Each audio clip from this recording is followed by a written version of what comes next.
좀 한 가지 조금 봐야 될 거는 이제 LG 에너지 솔루션인데요. 문제는 이거예요. 또 그런 패시브 자금들이 커진 게 아니잖아요. 15조를 사기 위해서 다른 거 15조를 팔아야 돼요. 이게 일시적으로 수급을 왜곡시킬 가능성이 좀 있다라고 보고 있거든요. 이벤트가 발생할 때마다 시장에 영향을 줄 수밖에 없을 거고, 또 그거를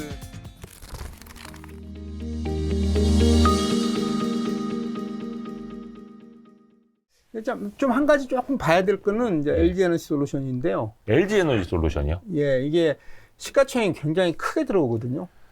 일단은 공모가 기준으로만 70조 원인데 예, 예. 지금 SK 하이닉스가 90조 원대 초반이니 거기서 조금만 오르면 바로 이제 2등 되는 거잖아요. 근데 이제 2등이 될 수밖에 없는 게 이게 아시다시피 이제 그 유통 물량이 얼마 안 되잖아요. 그렇죠. 유통 물량이 얼마 안 되는데 대충 제가 계산해 보니까 8%가 안 되더라고요. 예, 이게 패시브 자금들은 패시브. 사야 돼요. 그렇죠. 지수 추종하는 자금들은. 코스피 200 들어가면 사야 되고 MSCI 코리아 인덱스에 들어가면 사야 돼요. 네, FTSE도 있고 뭐 예, BBI지 뭐 배터리 뭐 많죠. 많아요. 그런데 이걸 뭘로 봐야 하냐면은 아까 외국인들의 한국 주식 이제 소유 비중이 한 32% 된다고 그랬잖아요. 네. 근데 뭐 전략적인 뭐 투자도 있을 거고 이런 거 다 빼고 나면은 2,200조에 32%면 한 아까 700조 정도 되는 거였는데 네네네. 그중에 반이라고 하면 350조 정도 돼요.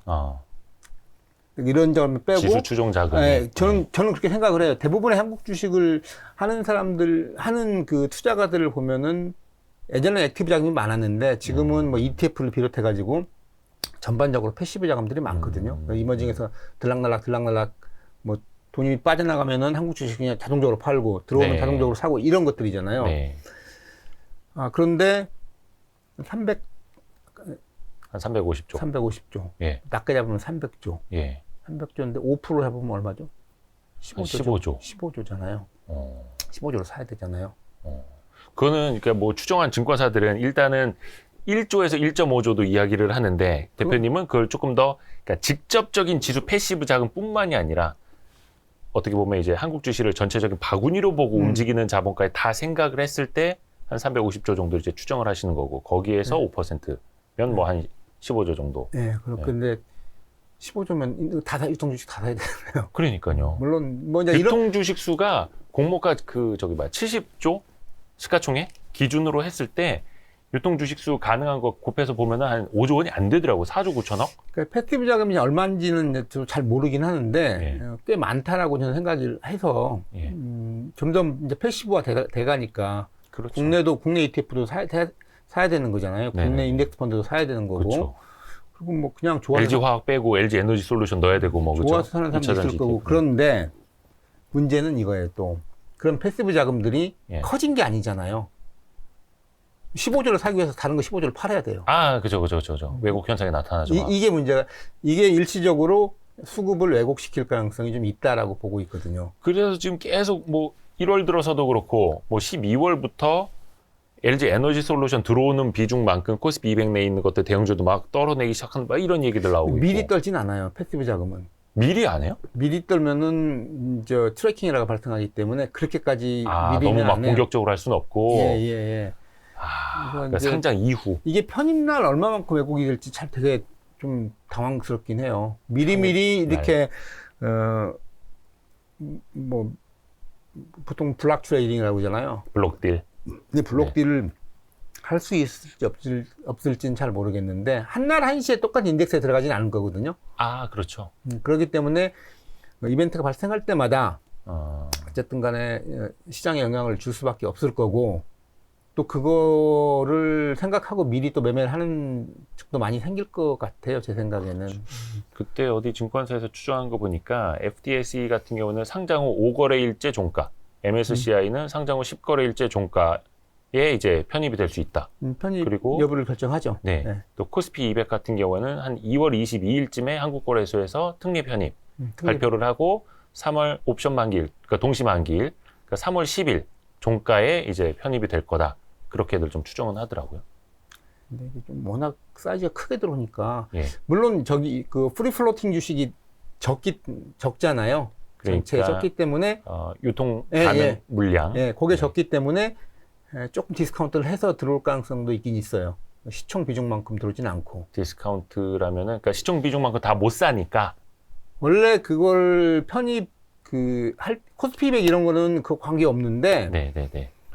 그 MSCI나 그 푸츠에 들어갈 때는 그 유동 주식이 조금 가만히 돼요. 유동 주식이 좀 적으면은 좀 덜 편입시켜요. 맞아. 예, 그러니까 그걸- 최대 주주가 이만큼 갖고 있고 시장에 풀리는 물량 요거밖에 없으면 그 MSCI나 그런 지수 안에 넣을 때도 조금 들러요. LG 에너지 솔루션 이만큼 비중이 아니라 뭐 요만큼만 예. 반영을 한다라든지. 그래서 아까 제가 초반에 말씀드렸던 그 정도 임팩트는 아닐 거라고 생각은 해요. 아하. 뭐 그걸 얼마만큼 어떻게 할지 모르겠는데 그렇죠. 일단 유통 가능 주식수가 10%가 안 되는데 맞아요. 이걸 그렇게 넣지는 않거든요. 지금 삼성전자 같은 경우도 우선주도 그런데 이게 거래량이 확 줄잖아요. 네.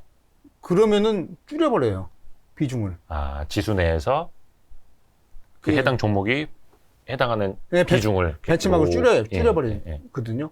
왜곡되지 않게. 예, 거래가 줄면은. 예. 이게 뭐 대주주가 샀든 안 샀든. 근데 이거는 근데 그렇게 할지 시작부터 거래가 많이 될 수도 있잖아요.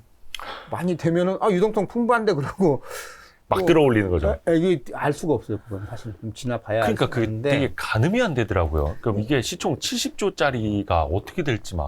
이게 지금 상황을 종합적으로 보면은 네.